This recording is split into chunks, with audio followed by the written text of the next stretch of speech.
All right, what would you like to tell kids my age about ways to stay healthy? Oh, I would say eating good, exercising. Well, to think good thoughts, to eat properly, and to have an abundance of good friends. Pretty much eat right and exercise. Well, I think number one is getting sleep.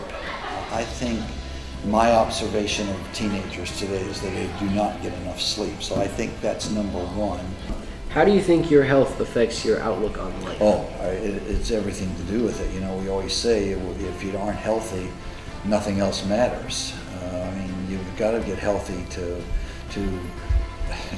to sleep well, to eat well, and then to work well and relate well to people. So, you know, I think people, for example, I know people who have been smoking their entire lives and way too much sun, way too much alcohol, and it's taking a toll on their lives. And now they're having to attend to all of those things, and it certainly, if not affects the length of life, certainly affects the quality of life.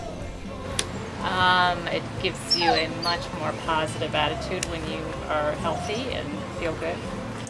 When you feel good and your health is good, you feel fine and you can conquer the world. But if you don't feel too perky, then nothing seems to be good for you. What in your life has kept you from being as healthy as possible? Fast foods. Eating too much and not exercising. Where do you learn about new ways to stay healthy? My parents and just like things you see on TV and the internet.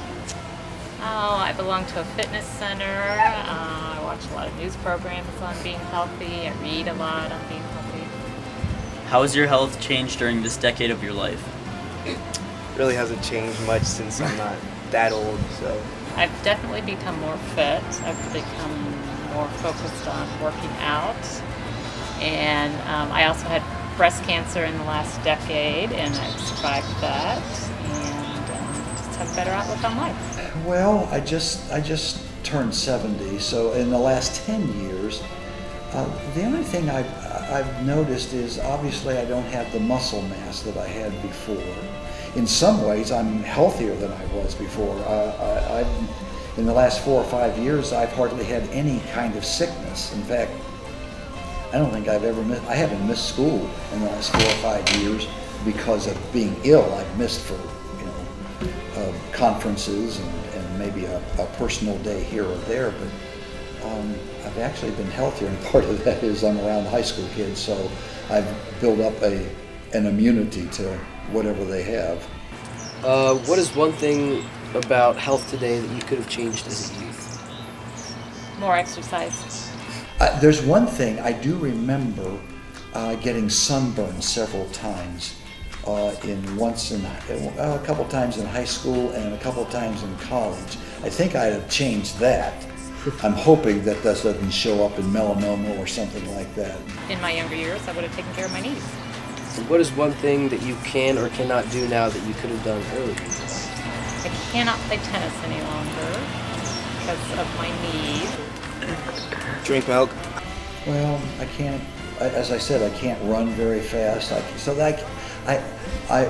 played softball for years, decades, and was on several state championship teams in high school and in college, and even in an adult world. And I love that game, and I can't play it as well. I don't have the flexibility that I have had before. I don't have the strength that I had before. How does social life affect your health?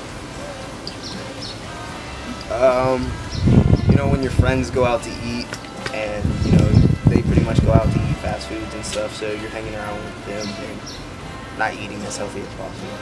What have you done in the last decade to keep yourself healthy? One thing is to have a good outlook on life, and the next thing is to be careful about your diet. Last of all, I guess, take in consideration what you need and what you don't need. Worked out more regularly. Eat well, get some exercise, and work. I mean, I'm past the normal retirement age for a lot of people. In the last decade, have you used healthcare more for the prevention or for your treatment of your illness? Mine would be both. For the treatment of One of my beefs about our country's health system is that we don't put emphasis on prevention. For example, most health coverage will, or most health plans will cover foot surgery, but won't cover orthotics to prevent that kind of surgery. And orthotics cost a whole lot less than having major foot surgery to correct that problem. So I personally believe in prevention.